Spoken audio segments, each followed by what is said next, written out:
was a rocket which was launched. And later on, that I don't have to explain many things. We are quite advanced as far as atomic, navigation is concerned.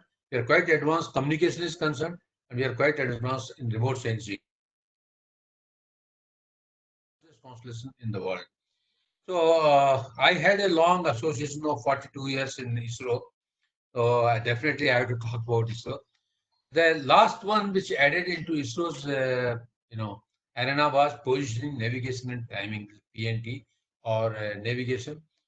We started working in this one since 1996 onwards, and today our Navik and Gagan satellites are in. Gagan has been certified. Gagan has been certified, and it is being used extensively. Also, Gagan has got a facility which I'm going to tell about, sending the messages. Similarly, Navik is being utilized. Qualcomm has developed.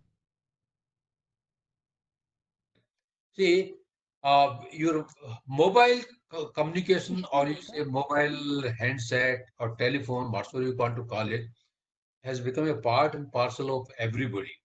I think we have got more mobiles in the country than the population. I mean, that's my personal feeling. So that depends on the timing, depends on the positioning and timing. And I'm going to talk about all the things.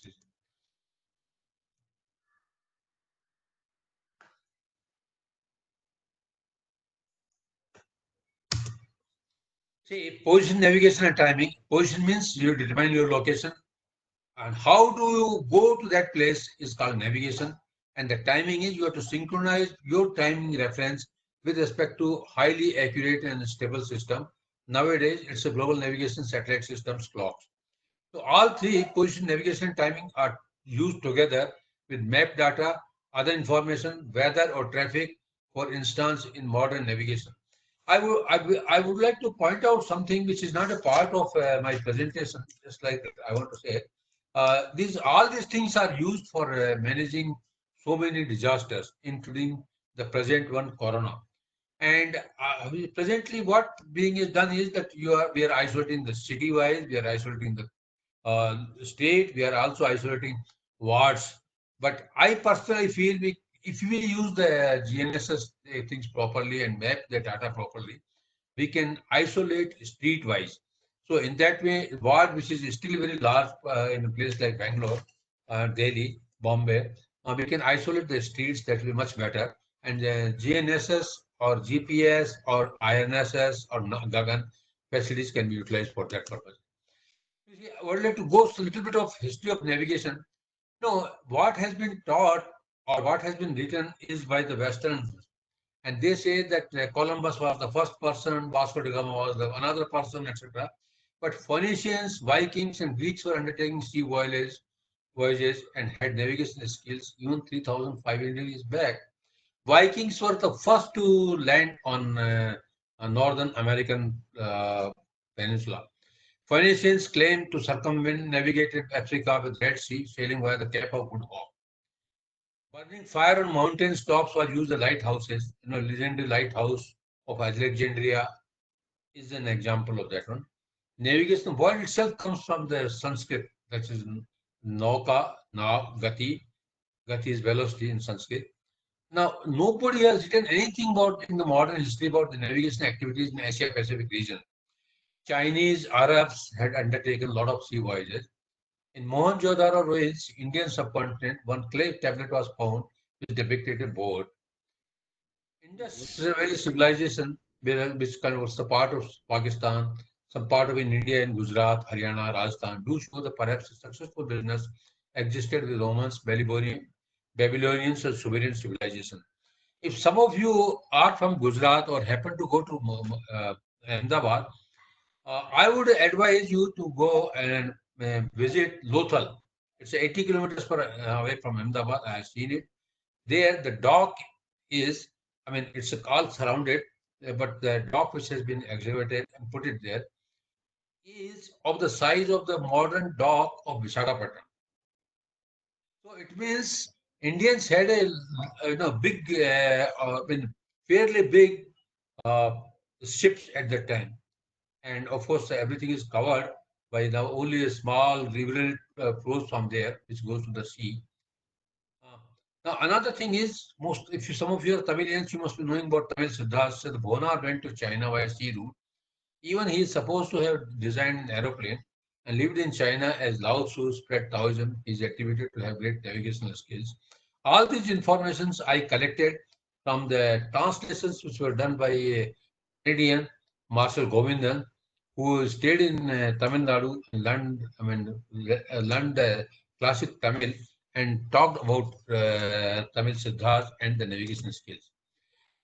In India, ancient India, well, we had a very advanced navigation technology, and we also, from that point of view, or that time frame, and also had a business with Cambodia, with Sumatra, with go beyond Indonesia, etc., and also this way with the maybe Middle East side. Now we don't. We have not used those techniques. In India, we don't need GPS presently. We have a panwalas. We ask the panwalas which side this place is, and we ask the directions. We are coming out of that one. We are going to the GPS. Now we have got an Indian scenario also. In 2015, Gagan GPS aided geo augmented navigation system. It's an improvement or the corrections applied to GPS. And in 2016, the Navig system, which is our own regional navigation system, independent of GPS, has become operational.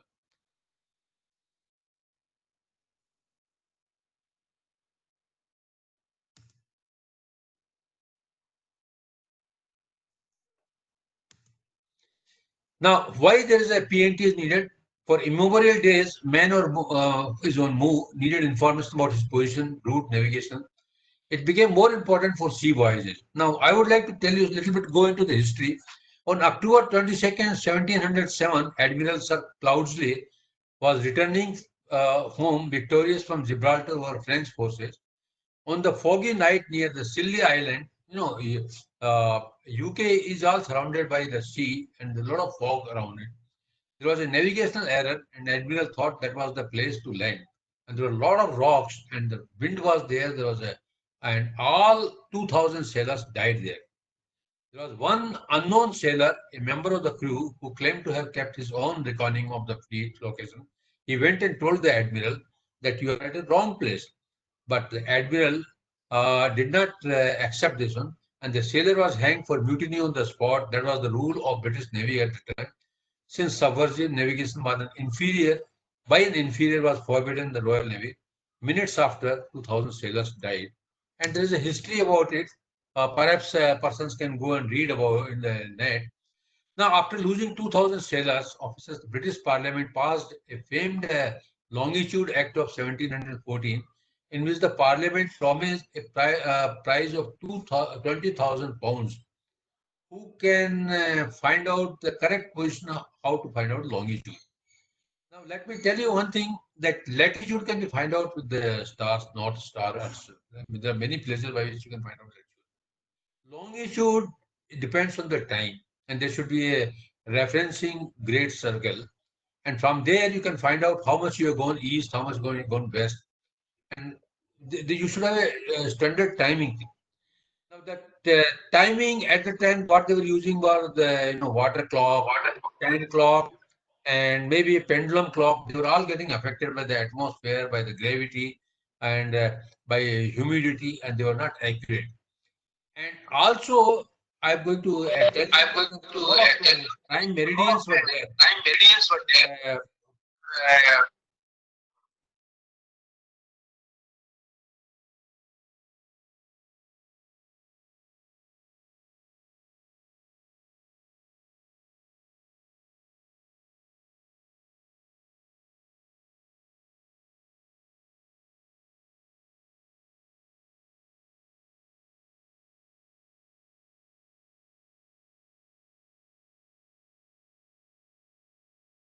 as of today, and an unknown clockmaker, John Harrison, developed four models of chronometer.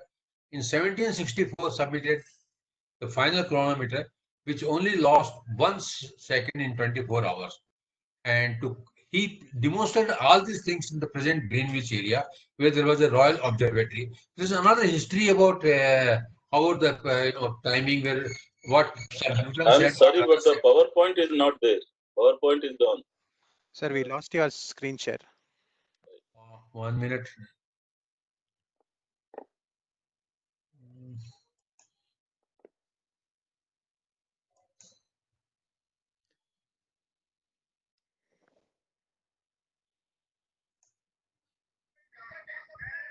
Uh,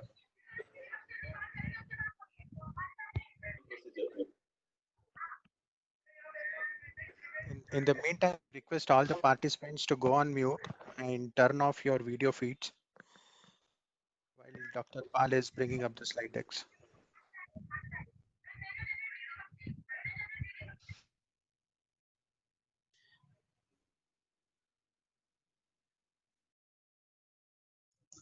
I'm going in the again yeah. Yes, sir.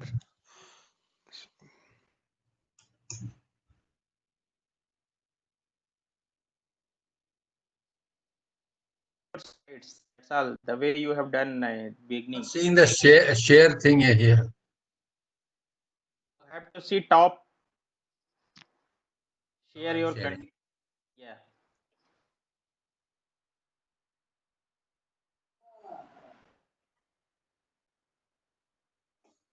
I'm seeing Sanjay Mehta and others coming. I think some persons have to.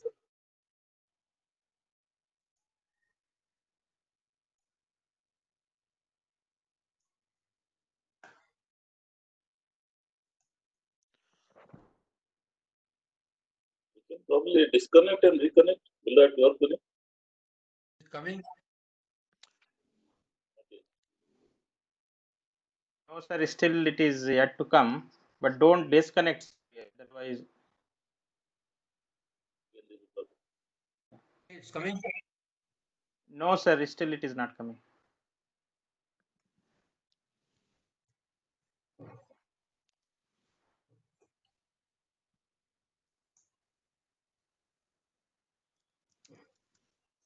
Slide sharing, that screen sharing icon may be disabled for him. No, Speaker, then video, then screen share. After the third part, share content. I'll go back again. I'll come out and then go back. Okay, you can try that option as well, sir. That's the best solution.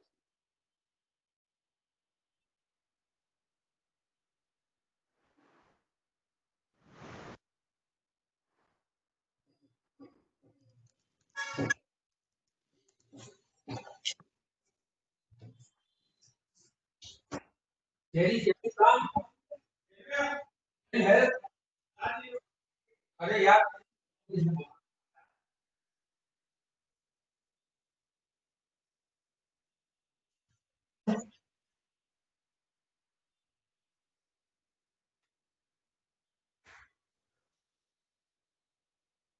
It's the third icon. The mute, then the video. the video has gone. The share screen has gone. So you see that the third icon probably. The speaker, then video, and then the next one.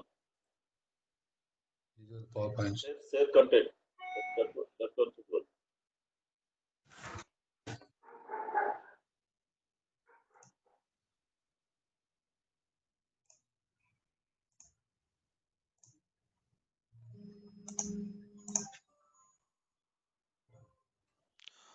Or you can try the option which is in the top panel where you can find file edit. So there is a share tab there.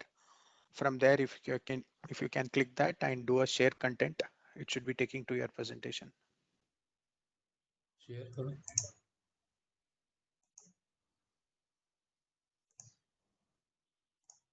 Hello. Yeah, we are able to see the screen coming up. Yeah, perfect. You can go to the.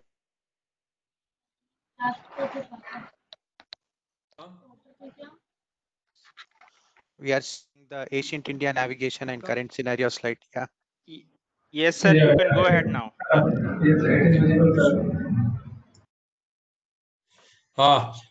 So I just, why there is a need for PNT, I just now told you. And now, what we have to that, yeah. Now I see most of these sailors, famous sailors like Columbus, etc. They went there to the place reached by good luck, not that they knew great skills. Now, in 1884, at the International Maritime Congress, Greenwich was considered as the prime meridian, and there were 26 participants.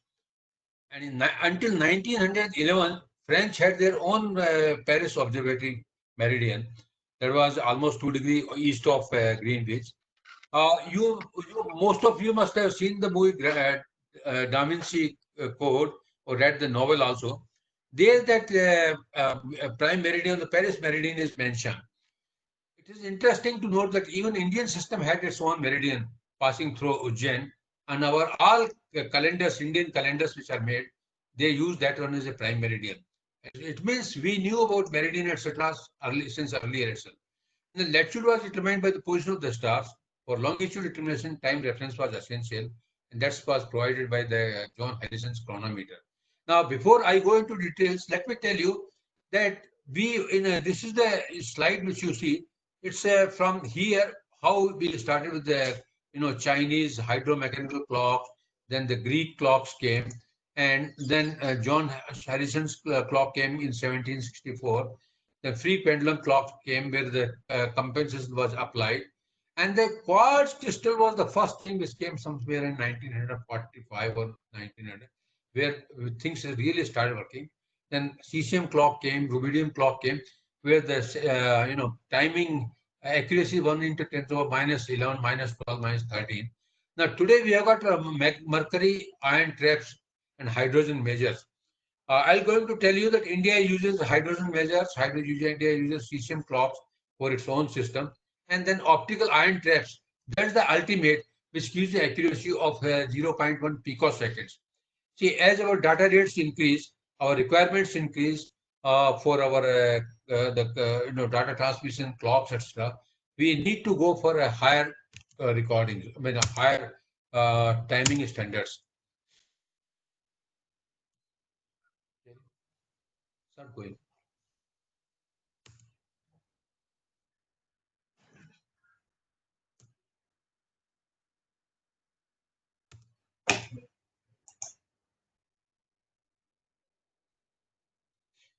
Next. Okay, this is just to tell you the history. First,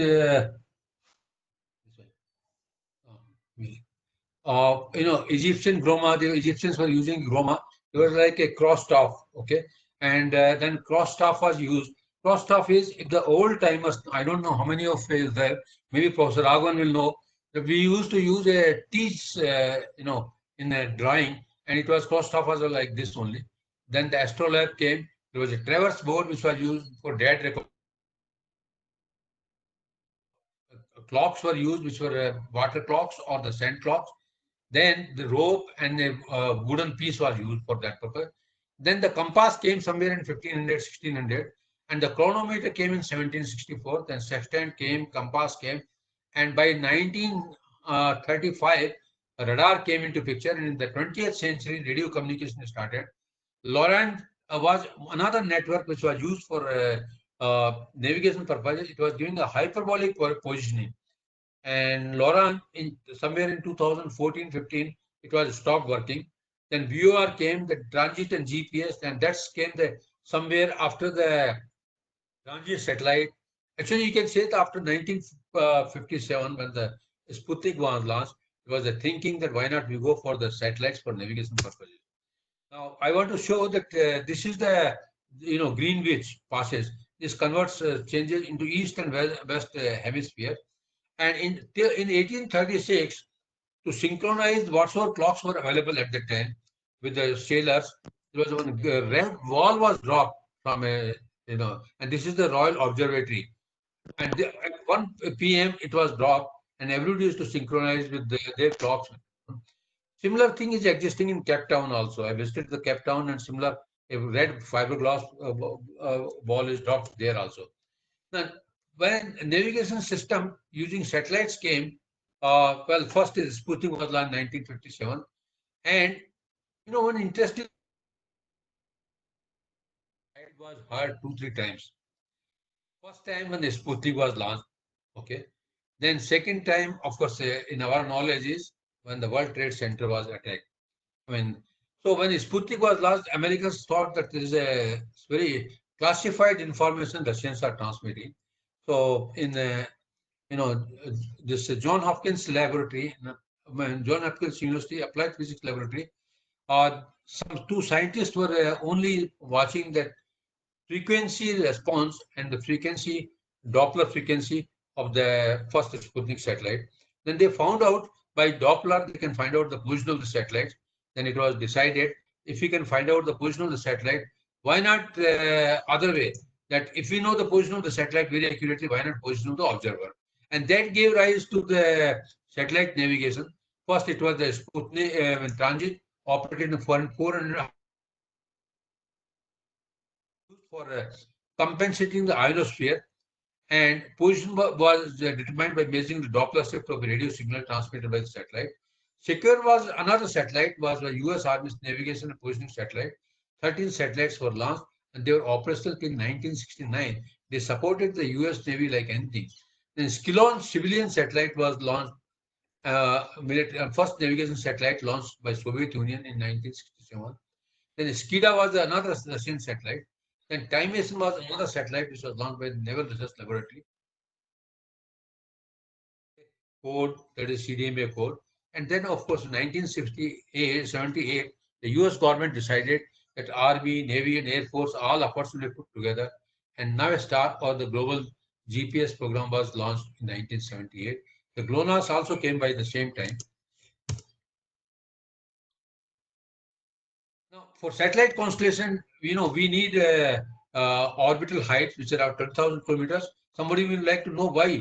See, first is longer visibility. Second, we are away from the Van Allen radiation belts, and the perturbations are minimum. And we keep a small satellite. Communication satellites are never large satellites. The small satellites, so solar radiation pressure, impact, lunar solar forces, which impacts the inclination, etc. We take care of it. Then, if the satellites, we need minimum 3 satellites to find out the position, but 4th satellite is needed for resolving the time. So, if the satellites are widely apart, as with respect to the observer, then what we call it the dilution of precision becomes very important. And if the satellites are widely apart, the DOP is inversely proportional to 1 by volume, and which directly multiplies, or its corrections are applied to the observed position, and we find out the accurate position. Antenna should be isoflexed, everywhere you should have the same type of signal. Frequency was at the time decided in L band, because if you see this curve, this optical microwave window, which is a part find in L band or hydroxyl ion, the noise is minimum. If you go here, it's a thermal noise. If you go here, beyond that, in the quantum noise comes into picture. And so this is it was thought at the time that it will have a minimum background thermal noise, minimum path loss, minimum ionospheric group delay, and minimum attenuation. But unfortunately, ionospheric disturbances at the time were not studied. But now we find that the frequency is higher, ionospheric corrections are slightly less. So, modulation was chosen by CDMA by the Americans, FDMA and BPSK by the Russians. Now, these are the constellations which are GPS. It's a fully operational. Now, GPS Block 3 are going on, and Block 3 will contain many features which will improve the accuracy, which will also improve the robustness of the signal, which are present signals are prone to disturbances and even hacking and spoofing. GLONASS also is in a fully it was incomplete, but now it's a complete satellite. There are total operational satellites are 24. Beidou is a Chinese satellite constellation, and that's also almost near completion. Galileo is also nearing completion. IRNS is the Indian navigation constellation, which is completed, and QZSS is a Japanese constellation. So presently, there are 3 administrations which are working in the area of navigation. GPS, GLONASS, Beidou, and Galileo. This is the way the total, if you see around 20,000, 19,000 to 22,000 kilometers orbit, this is what we get. Various planes. There are 6 planes, planes, 3 planes, and IRNSS you will find on the equator. Now, global positioning system is the first, GPS is the first way one ranging satellite. The satellite doesn't bother what you are doing. The principal objective of the given by the Department of Defense was that US military accurate estimate of positioning, velocity, and time. They wanted high dynamic sport platform, positioned with the 10 meters accuracy, velocity error of 0.1 meters per second, and time error 100 nanoseconds. One interesting thing is they wanted a GPS receiver which should cost less than 10,000. Today, the GPS receiver costs less than $10, and all these accuracies have been much more met than what they require. And the timing accuracy, even in your own mobile, you can get about 20 to 15 nanoseconds timing. And signal should have a measure of resistance to jamming and interference. It is built little bit, but not 100%. Provision to deny the use of US adversaries at the same time enhancing the accuracy of geographical location. In May 2000,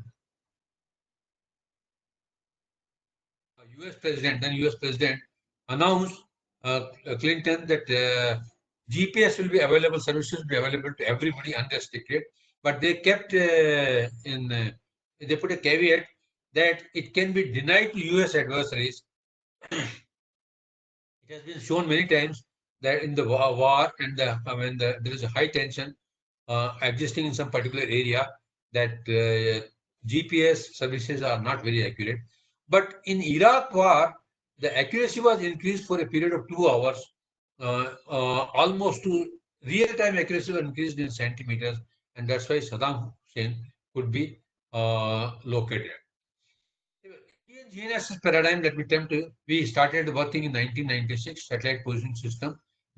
We made with the help of an industry, when our 5 persons went there and worked with the industry, one was S.G. Basu, Mantaya, and others, and worked with the industry. That industry is in Bangalore only. And first, we call it satellite positioning system, IRSP4, used in IRSP4.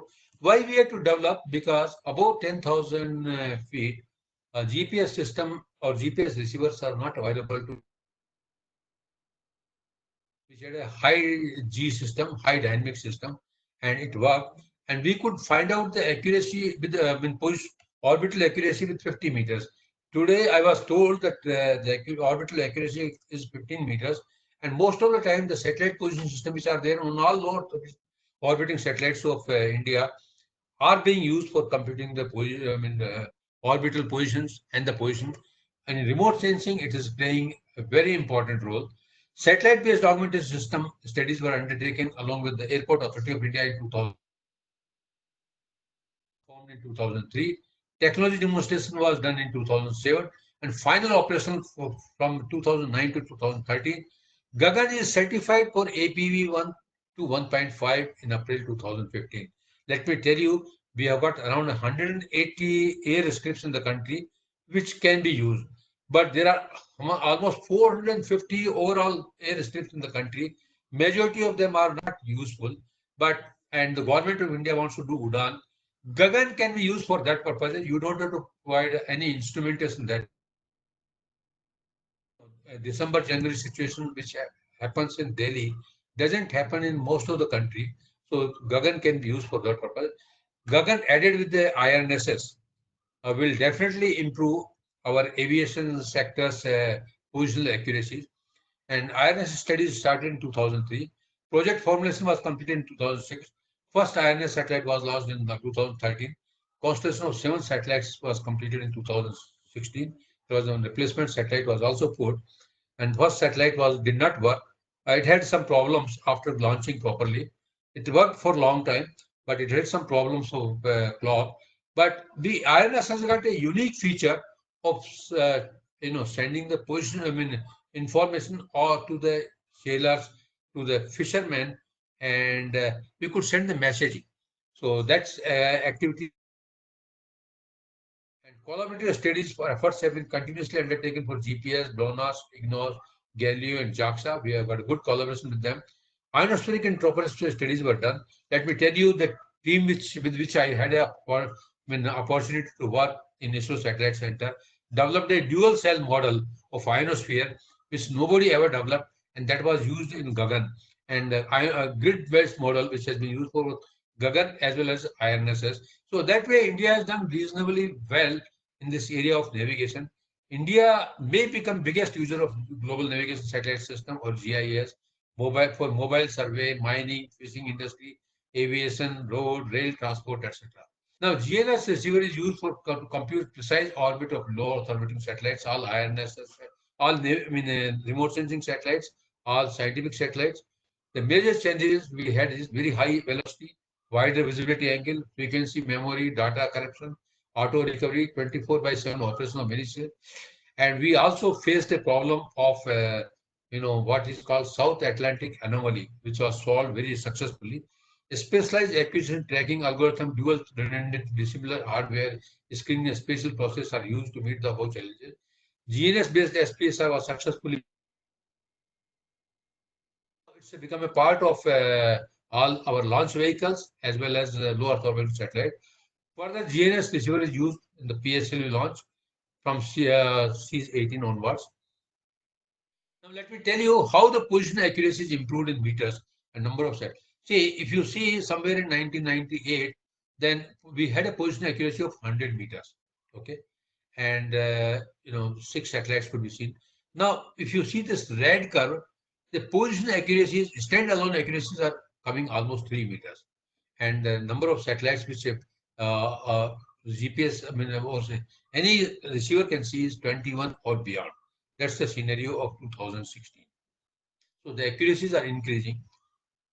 This is the Gagan GPS-aided geo-augmented navigation system established by ISRO with the help of in collaboration with Airport Authority of India. If some of you want to see the Gagan Control Center, it's there on the Brookfield Road. The most beautiful building which you can find while going to Whitefield on the right side is the Gagan area coverage. Of Australia, we go much beyond China, go to Russia, and almost 50% of South Africa, and of course we cover the ocean region. Now, why this is Gagan is needed? See, the ICAO has made it mandatory that it was supposed to be 2019, now 2020, but 2020, now 2021 or so. All aircraft, civil aviation aircraft contain the from say USA or etc., which will be controlled by, which will come under the purview of WAS. Then it will be handed over, it will come under IGNOS, then Gagan, then MSAS. So you can have a seamless navigation, and these services are free. Anybody can use these services. They don't interfere with the receiver, which is an aircraft is having. This is the Gagan. We have got L1, L5 band coverage. Now let me tell you, Gagan is the first, or India is the first administration which is providing these services in L5 also, besides the L1. So you can find this is the ISO level contours, and it covers quite a bit. You can find 15 dBi, then you can find. So we are almost covering the whole of, with little bit of less signal, we are covering the Africa also. So common coverage of Gagan geo satellite. Gagan payload is hosted payload. It's used on the communication satellite GSAT 8, GSAT 10, GSAT 15. And why we have put a hosted payload? Because you don't need for supplying corrections a large satellite, independent satellite. So all corrections are applied on these payloads. and we already have got all the satellites in orbit. Now let me tell you, for Gagan, we need a triple redundancy. We got a triple redundancy data transfers. We got 15 reference stations, and we got 3 satellites to serve for it. There is we almost 5 nines, that sort of should be the reliability is needed for providing the navigation. So this is ground segment and airborne segment. You got 3 satellites. This is a GPS satellites. This is the aircraft which will Gagan user. We got 3 reference stations. 15 reference stations. 2 control centers are in Bangalore. 1 control center is near Bangalore, near Delhi, Nangloi, and now they are all being handled by Airport Authority of India. ISRO provides the consultancy as and when needed. See, this is the Gagan Master Control Center, the most beautiful building on the Brookfield Road. This is the uplink station. These are the reference stations. 15 reference stations are there across the country. This is the inside center. You can find the RF, and these are some of the things, which it's difficult to explain as of now.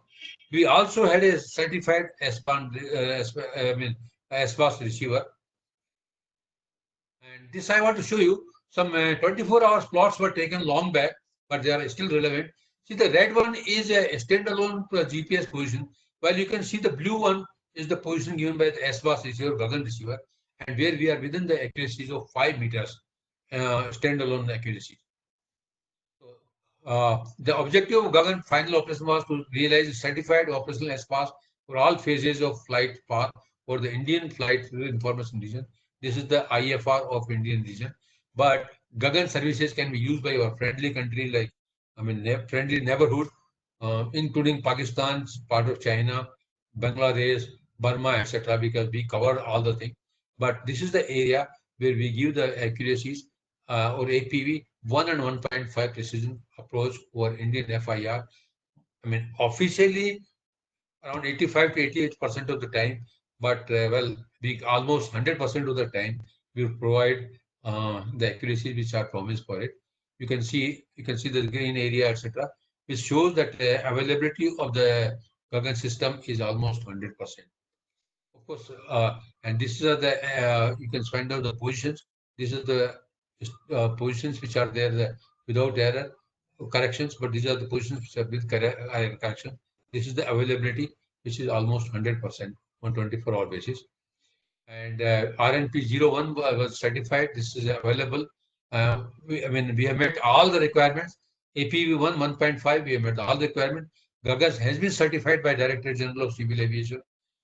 Certificate in 30th December 2013. Commissioning was 14th February 2014. APV1 services certification on 2015. Commissioning on 2015, 19 May. Now, this is the Indian Regional Navigation Satellite System.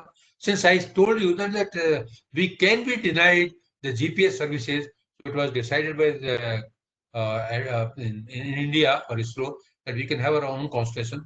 We ran something like 18,000 cases where to find out a proper constellation, and this was the IRNSS constellation which was developed by the ISRO team, where we had 3 satellites which were on the geostationary orbit, 4 satellites on geosynchronous orbit at 36,000 kilometers. These satellites had a 29-degree inclination, and this covers. We were of course, this thing that Prime Minister is saying, the last satellite launch, and it's a standard. We have got 2 types of services: standard position system for civilian users, restricted services for the authorized users, single frequency L5 S band, and dual frequency for L5 and S. We are the only administration S band, and S band provides you much better accuracies, standalone also, than the dual frequency GPS satellite. The standard positioning system, we have got this 1176.45, S band is 24.92 megahertz, and we got single frequency accuracies. These are the official figures, but we get accuracies better than 2 meters. I'll show you somewhere. And we are using the BOP modulation in L5 and S5. PPSK we are using for standard positioning. Restricted services we are using the BOP, and we are. Let me also tell, we are among the few persons to use the BOP modulation in the world. This is the IRNSS 1D undergoing solar panel test. And these are some of the shots, snapshots of the IRS-1D in the. This is a spacecraft undergoing EMI/EMC test, and Puneet has done all these things. This is the IRS-1 spacecraft undergoing vibration test. This is the area. We were told that IRNSS should cover, giving the accuracies 99% of the time on Indian geopolitical boundaries per plus 1,500 kilometers. But we are meeting our requirements much beyond that one. And I'm going to tell you that mask angle is 5 degrees, so which is much better than the. This is a constellation presented 3 satellites. 4 satellites are in synchronous orbit, 29 inclination. But if we add 4 more satellites, we can cover from Mongolia to Iraq. And with this accuracy is better than GPS. I don't think we have got ambitions going global as of now. But if the 4 satellites, which are, I understand, this is the study was done by us, and I understand that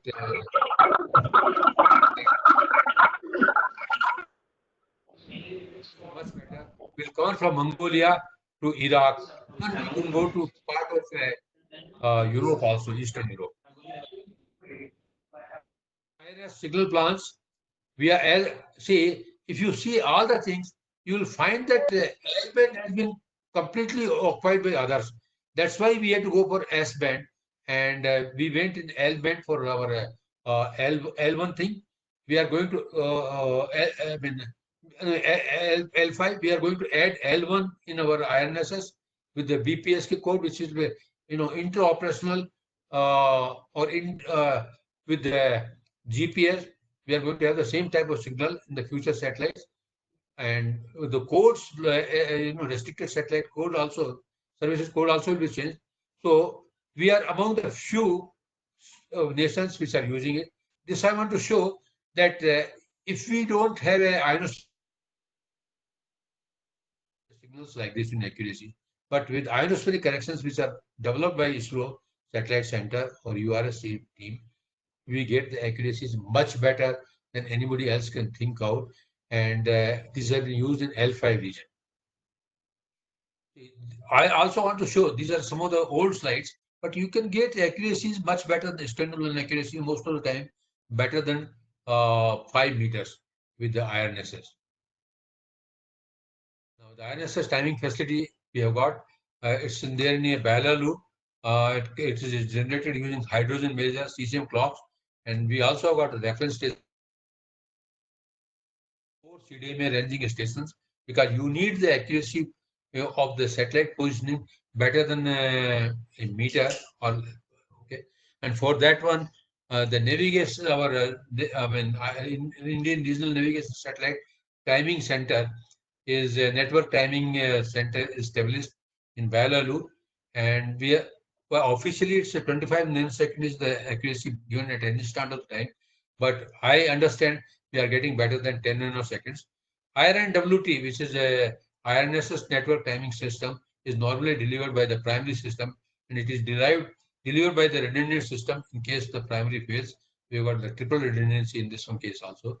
Now, I want to tell you the benefits of Gagan and IRNSS will benefit 170 projects which the government of India has announced. Ganga cleaning, crop forecasting, identifying wasteland provinces, preparing master plans, satellite to provide critical data on natural resources.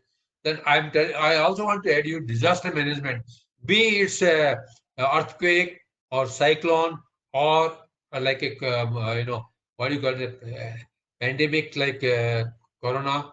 This can be used. Then if you using Bhuvan, IRNSS and Gagan, you can predict you can map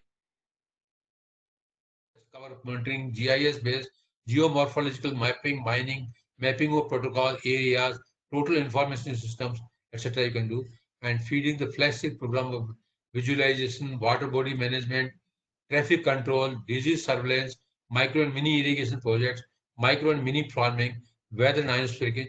Let me also tell Gagan and IRNSS will provide position accuracy better than 2 meters for 95% of the time.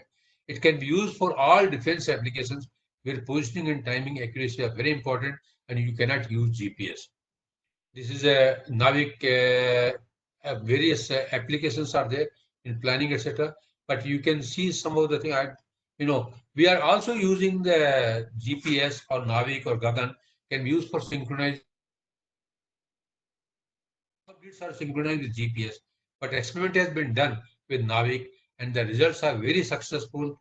I mean, satisfactory. And I think in future, Navik will be used for grid synchronization for all timing accuracies. Navik or STRAC or ISRO has generated all the timings and things which are given to NPL, which is the recognized timekeeper of the country. You can find many applications here. The slide is slightly crowded. You may not be able to see, but location-based services are used is 53.2%, surveys 4.5%, maritime is 1.1, railway 0.2, road transport 38%, agriculture 1.9, aviation 1%, timing synchronous 0.1. So location-based services and road transport will get maximum benefited by IRNSS. It's called Navik. The Prime Minister has re-extended IRNSS Navik. It's a Indian constellation of navigation in the Navik. And Navik and GNS application, I already talked about location-based services like mobile phones, tourism, retailing, road transport, aviation, maritime, geographical surveying, mapping, etc., agriculture, precision farming, natural resources, land use, GIS, emergency disaster services, scientific atmospheric research, geodynamics, GIS reflectivity, strategic. So applications are many more.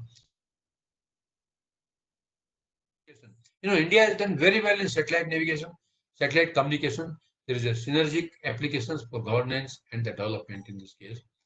So SATCOM and SATNAV applications for strategy, avalanches, snowstorms, we can be tracking soldiers in remote areas, search and rescue operations, need for innovative antennas, low power miniaturized battery operated systems, Navik, receiver and MSS terminal. My presentation is also giving hints and also suggestions.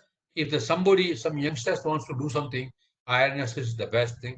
I think I told you that by June, Qualcomm chip will be available in all the mobiles which will be manufactured in India using the IRNSS. So these are some of the applications for Navik or IRNSS. Now, intelligence and target location, Navik and military aircrafts relies totally on GPS-aided navigation system, but now they can use our own Navik. Weaponing aiding systems, now GPS INSS system, which can be replaced by Navik and INSS system, and they can hit the target with better than 2 meters accuracy after 4.5 hours of flight. But since Navik is a global, regional constellation, most of our areas which are near interest to our defense services will provide the same accuracy, both timing as well as the position. These are some of the Navik engines like maritime, aeronautical, terrestrial navigation, etc. can be done. And you can also put a small system in the missile itself. Also put in the, launch. If you launch rockets from the tank, etc., you can do it. And of course, precision timing applications, synchronized secure radio network is one of the major things which can be done by this one. Navik positioning and measuring system. I told you that we are using one of the Navik satellite for sending the messages to sailors. And here is the photograph of the Honorable Minister of Kerala government, which is inaugurating the services. And I think they have distributed something like 50,000 such messaging receivers. And if the sailor, if the fisherman cannot get the GPS signal, he will get this Navik signal, and he will be told what he should do in case of there is a cyclone or weather conditions change or any eventuality happens. And this particular thing is being successfully used with the help of inquires. These are the surveying and mapping. I'll just skip it. Drone are the things which can they are using differential Navik. If you can get the accuracies in centimeters. You can have a 3-dimensional absolute position error better than 50 centimeters, and you can have a horizontal accuracies, absolute position accuracy better than 25 centimeters errors. So standalone Navik gives better than 5 meters. Forward phase 2.5 to 2.3 meters. Carrier phase differential to 29 centimeters. Carrier phase differential 17 mm. Gagan base spring. So this is a you find that when you increase the accuracy, from 2 meters you can come to the accuracy of 2 centimeters. That sort of accuracy NAVIC can provide in land, and land records reforms that can be done. These are vehicle tracking used by NAVIC receivers. The Space Application Center has done it, and they found out on the railways. They found out that, and it's very useful. Not only it will be useful for tracking the railway wagons, also telling well in advance where the train is coming, what station it is, how far. So it's very accurate. Unmanned vehicles can be used. Unmanned, that which use the railway crossings, they can also be operated by using the NAVIC services. N number of research, the Space Application Center has used it, and Ministry of Shipping is ready to use it. Ministry of Aviation has declared that by 2021, all civilian aircraft should contain the Gagan receivers, and in future NAVIC receivers. So NAVIC will be a boon for defense services and for anybody else which wants to use an independent global navigation satellite system. The timing receivers, time and frequency synchronization, 1 PPS, 1 5, 10 megahertz clocks, IRS G band, satellite launch and tracking network, SDSC SHAR Sriharikota. So this is a STRAC mission control center. This is a launch center of SHAR, and you can find the MCF Hassan uses it. So all those things are there. NAVIC based the time synchronization. The grids are using it. I mean, they've done it, the experiment, and they're going to use it. The results are very satisfactory. Human space program, NAVIC will be used. These are the ultimate aim is to have a NAVIC receiver in mobiles. As I told you, Qualcomm is doing. Broadcom is also trying to put it. And I think by June, July itself, we should be having the mobile with NAVIC system. And maritime, the many applications. So I'll go. Then we can have disaster management. I already explained all the things. And the biggest thing which NAVIC can use is you can monitor the health of the buildings and also on the bridges. You see, now we have to put a lot of sensors in it. But if we put the differential NAVIC system, you can find out the health of the bridges and also railway tracks. So many things, large, tall buildings. Any building, if you got a 23-story building that goes, by almost 1 feet this way or that way. So that if using these systems, you can find out the health of the system. So time synchronization I have talked, location-based services I have talked, civil atmospheric and geodynamic studies I have already talked. NAVIC and GS industry application up to date maps we can use it with NAVIC and GNSS location, water supply, gas, sewerage lines, etc. can be accurately co-located. Accurate information relating to the length, depth of the cable or pipe can be found out. And mining, RTK, real-time kinematics, GNSS improves the drilling, etc. So there are n number of applications for it. You can find so areas of research, inotroper modeling in the equatorial region, L band, S band, L5, L1, you can do it. And of course, ISRO has done it. Radio occultation studies you can do for near Earth atmospheric temperature. Real-time weather forecasting you can do. Precision orbit you can define, time synchronization. So you can do, you can develop your own atomic clocks. Rubidium clock is being developed by Space Application Center at NIT. And there's a big use. We are not going to stop it. You can develop a receiver with GPS, GLONASS, GPS, Galileo. You can put NAVIC. You can put Gagan in that one. Accurate estimation of phase delays on board satellites can be found out. So one thing I want to tell you, somebody asked me when I was making a presentation that should we go on increasing the constellations and will our accuracies increase? No. A study was done. It was published in GNSS, inside GNSS, that beyond a certain point, that beyond some 74 satellites, we don't get any advantage of having larger constellations or receivers which have got all the constellations, that one. So we don't have to make a receiver very complicated. We can have some GPS, NAVIC, Gagan, and maybe GLONASS receiver, or NAVIC, GLONASS, Like that, some receivers we can develop. We don't have to put even video, etc. Everything need not be put in that one. Interoperability, there are some issues. Refers to the ability of open global and regional satellite navigation, timing services to be used, provide better capabilities at the user level than would be achieved. Well, these issues are being addressed in many ways. But in India also they are trying, and L1 services will be available in future NAVIC system. This should be refers to the ability to space-based positioning, navigation, timing resources to be used separately or together without rapid interfering with each other. This is another thing, and all the administrations are addressing these two issues.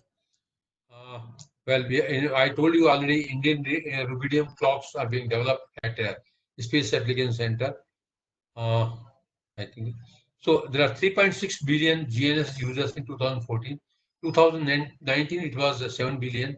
I think it must have increased. Business of GNSS is $300 billion predicted. US has identified GNS related industries and infrastructure as part of its national. Union is also considering GNS system Galileo and Dignos as a critical infrastructure. In India, I am leaving a question mark because we have not considered it as a critical infrastructure where it should be protected. These are highly complex systems, vulnerable such as space weather, jamming, spoofing, multipath, cyber attacks, interference, GNSS, segment errors, errors introduced by atmosphere, ionosphere, etc. So maintenance requires significant public resources. GNSS liability, except Galileo paid services, other GNSS do not have any liability clause. Mostly non-contractual liability is limited by the doctrine of sovereign immunity, and nobody gives a guarantee if you get the wrong data. Conclusion, after all, we need measurements of space-time for our activities, and GNSS provide these. For the emerging civil aviation scenario, all airlines will equip their aircrafts with GS class Gaggan receivers, integration with the FM. Actually, I feel that Udan, etc., will be helped by our Indian GNSS system, which contains Navik and Gagan. And not only this, I presume and I feel that even bicycles will have the GNSS receiver in future. So all these are further augmented by RNSS, which is further does have potential to expand, will provide better navigation facilities to specified users, and it will be available. Total system will be 100%. Hence, global navigation satellite system will influence our life more than any other technological advent. These are some of the IRS-1 G1 was launched. I was invited by then Chairman Kiran Kumar to witness it, and this is team which was involved in launching. They're all my colleagues. Here, Alex is there, Shritam Pillai is there.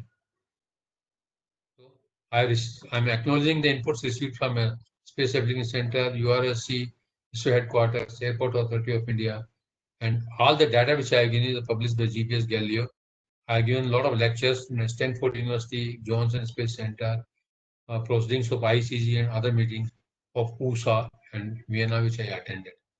So thanks. India is an aspiring country. It's an incredible country. This is a last slide is courtesy my friend late Dr. Baldev Raj. And please, I think the time was over. And I mean, Yeah, sir. Thank you very much, sir, for your precision. Again, I will tell that you have sharply started at 6 o'clock and finished at exactly 7. So even you have not allowed me to introduce yourself. So with a small introduction only we started, and I just that we have more than 300 participants listening you and watching you on this very fantastic lecture of satellite navigation Indian paradigm. And I can see here most of your old ISRO colleagues. They also have joined. You can see from SAC Ahmedabad, TVS Ram sir, and old veteran Manohar Sonada sir. I cannot go through all 300 people list, but I just saw and scanned. So I am just briefing. Now quickly we will go ahead to the questions, sir. Which Puneet, all the Sir. inputs are given by SAC, URSC, RAM, and others. You know, RAM of SAC, RAM of IJAC, and so Karthik and so Ganesh. I mean, it's difficult to. I had a I was fortunate to have a very large team to get associated and a very dedicated team, and I'm proud of that team. And I always consider them as a friend, and they are part of my. Yeah. Thank you. And your Can we give applause? I can unmute the thing and then put a little bit applause. yeah, Why sure. not? Your full communication group is there to listen to. Nice to see everyone. Thank you, sir. Thanks a lot. Thanks a lot from the AESS side also. We consider this as a distinguished lecture as well. Nice Yes, to see sir. so many people attending this. Radhakant Padi, sir. Thank you very much. Now, quickly, we will go to the questions, sir. Otherwise, we will lose time. So one by one, I will read out, sir, and request you to answer. First question is being asked is whether Gagan is accepted by all international bodies for seamless movement of flight. With no doubt. Now, next. Certified system, ICAO also has accepted it. Yes. So next question is how IRNSS satellite used for ISRO Bhuvan system for our own navigation system. Location-based services also. It's I mean, you can use the Bhuvan, you can also have the Navik, and you can integrate both the things for your applications. Both are available. Okay, thank you, sir. Next question is can IRNSS be used in mobiles for finding locations? Definitely yes. When Navik is coming into picture, when Navik is coming into picture into reality on mobiles like GPS, so everybody is asking. Yeah. I think I answered that by June, July, you will have a Qualcomm chip and Broadcom chip also. And the SAC has contacted many industries. So but for this Corona business, you would have had the mobiles having Navi. And I presume that it should be available in maybe a month or 2 months time. And by end of this year, you will have many mobiles containing Navi. Next question is what is the challenge lies in front of launching Navik commercially and switching from American Google Maps to India made Navik?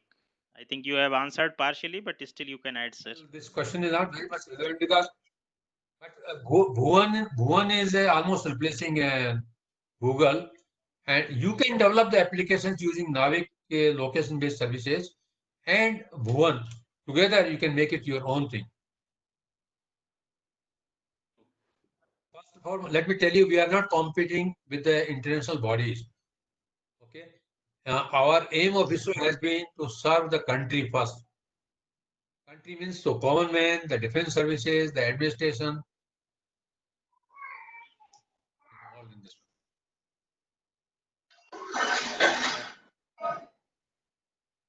Next question is, sir, how many satellites in the IRNSS series will be covering India at any point of time? Well, all 7 satellites are covering the Indian subcontinent. Okay, and I said when 4 more satellites, when they get added, you will get the minimum of 5 to 6 satellites from starting from Mongolia to Iraq at any given time, and you need minimum 4 satellites only. So you are always covered adequately with the more than needed redundancy.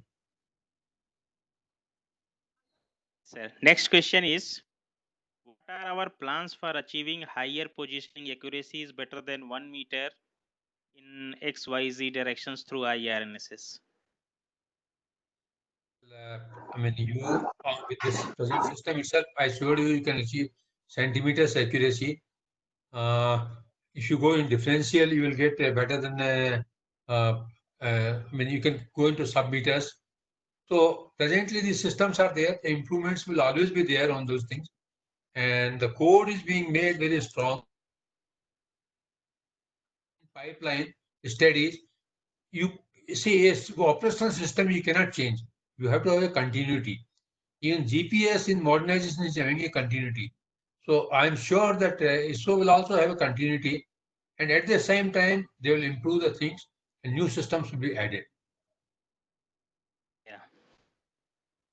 Sir, are there GPS GNSS receivers that directly output orthometric rather than ellipsoidal heights elevation?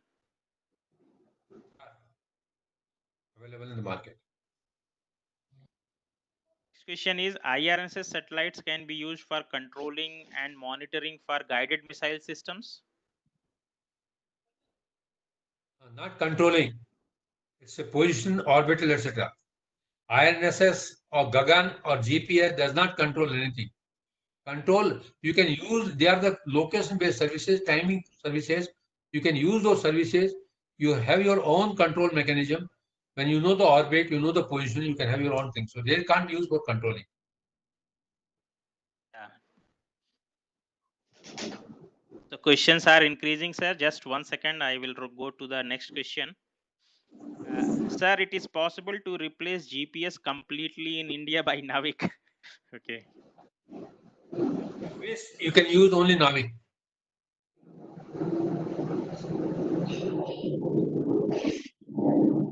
What is a standalone system? And can you please mention some examples with their advantages or applications? If you say Navik, suppose you use L5 frequency or S frequency, you get accuracy better than 5 meters with using a simple receiver. You are not applying very like differential Navik corrections or etc. So if you use only the handheld receiver, that's called a standalone system. If you apply differential corrections by using the dual frequency corrections, etc., then it's called corrected thing. It's not a standalone. Let me tell you one thing. I don't know whether how many of you have got. I mean, each one of you must be having the smart telephones. So, smart telephone, there is a thing called GPS test. Okay, you can see that, download that thing. And if you see, I think 42, 43, 41, these are the Gagan, I don't exactly remember. These are the Gagan vehicle numbers. If you see Gagan, then stand alone with your mobile handset.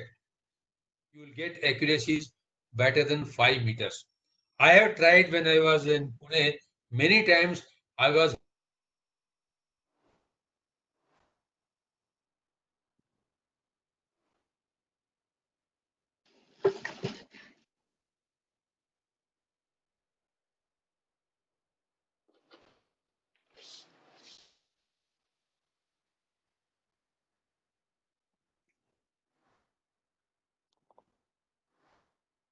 Hello. Yes, sir. Next question is there some paperwork happening on the pulsar-based navigation for deep space in India? Problem in link. You are able to hear me, sir? Make out You are much. able to hear me now? No. Okay. Now you are able to hear me? I think. No, there is a problem. Okay.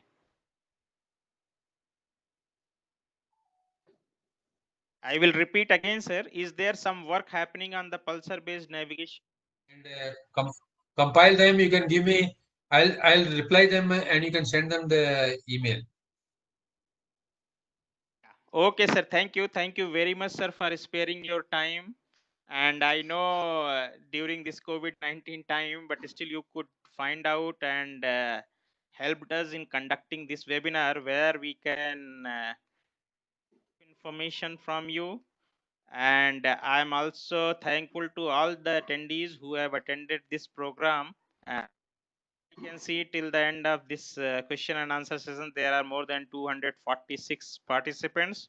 To thank you to all of you, and a lot of ISRO colleagues as well who have come and joined only for you. So that shows the your popularity is still is there with ISRO and non-ISRO people. Thank you very much, sir, for sparing time with us. And we will meet you again tomorrow. Tomorrow we are going to have 2 webinars from 6 to 7 p.m. and then 8 to 9 p.m. from different experts on different fields. Thank you very much. Thanks a lot from AES's side as well. Yeah, Dr. Radhakant Padi, thank you very much. Yeah, we're planning to have another year pretty soon in a month or two. So hopefully we'll like to see in the webinar mode only so that everybody can participate. Thanks a lot. Thank you. Namaskar. Namaskar, sir. Okay, sir. Thank you, sir.